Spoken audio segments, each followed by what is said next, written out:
أعوذ بالله من الشيطان الرجيم بسم الله الرحمن الرحيم الحمد لله والصلاة والسلام على رسول الله وعلى آله الطاهرين وعلى أصحابه وعلى جميع الأنبياء والمرسلين. I greet you with the universal greeting of peace, and as we continue our theme, may Allah subhanahu wa ta'ala guide us in all that we have learned and all we have heard, and to imbibe the values that we learn from the daily experiences we witness that people endure. Maurice Hastings from the United States of America was convicted of a 1983 murder which he did not commit.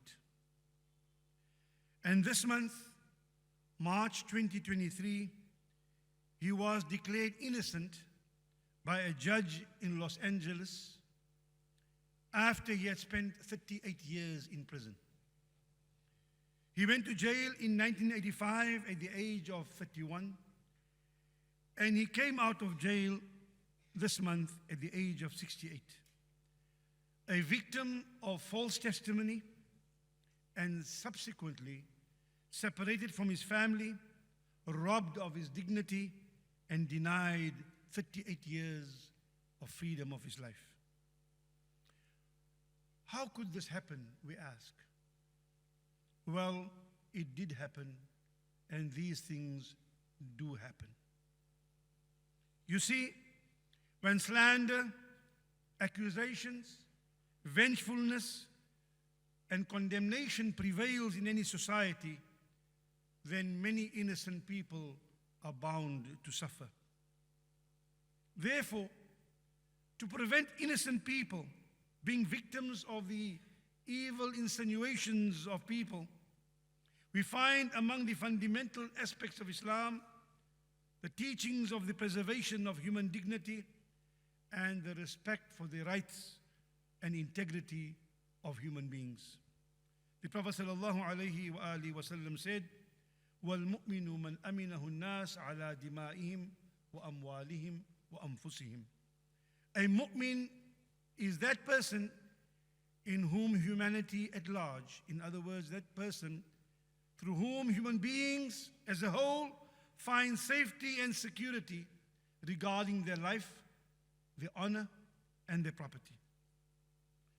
Today, with the common usage of social media as the primary public platform, anyone can post anything.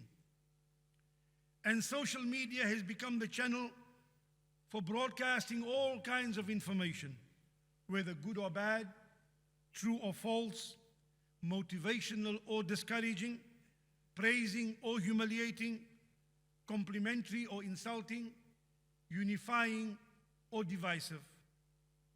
And it's almost impossible, and it is exhaustive to read everything that you receive, analyze everything that is sent, evaluate the reasonableness of what is being said, to consider whether what you have received should be believed or not, and then to decide whether what you have received is worthy of being shared with others.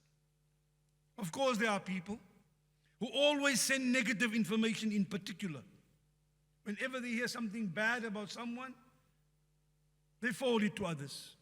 There are people who always send negative information about other people, even sometimes ulama about other ulama, or even friends or family gossiping about the rest of the family or about other friends. Be wary of that. Imam al-Shafi'i rahimahullah said, "Man namma laka namma bika. من إذا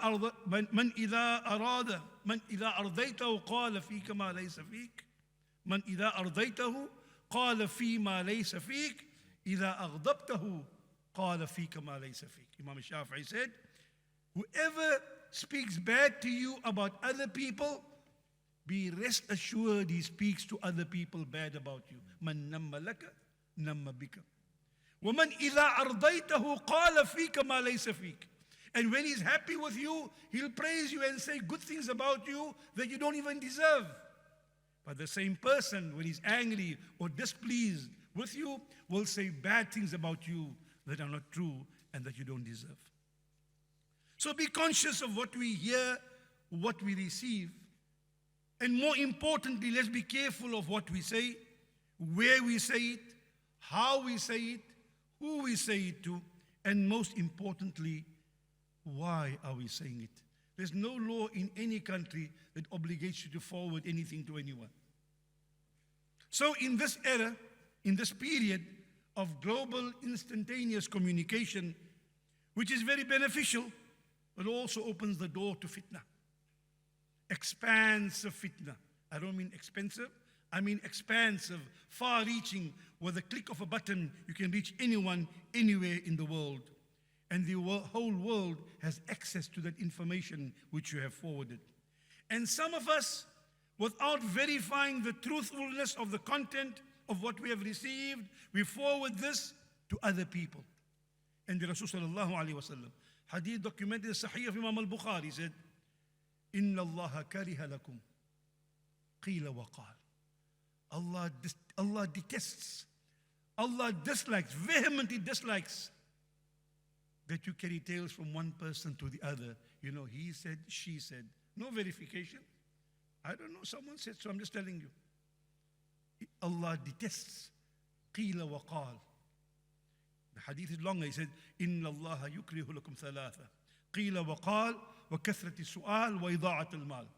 Allah dislikes carrying of tales, unnecessary questioning, and the abuse of wealth. So let us ensure that we are not of those people who repeat everything they hear.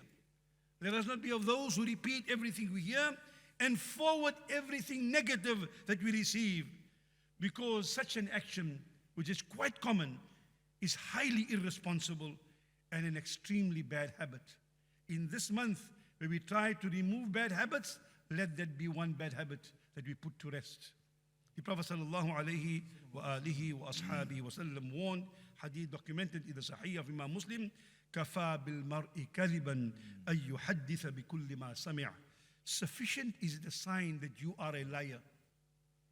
Sufficient is the sign of your unreliability. Literally, sufficient is it that you are a liar, that you repeat everything that you hear. It makes you an unreliable person when you repeat everything you hear. May Allah subhanahu wa ta'ala guide us and protect us, our tongues and our minds and our actions, because by our words and our deeds, innocent people may be harmed. أقول قولي هذا وأستغفر الله والسلام عليكم ورحمة الله.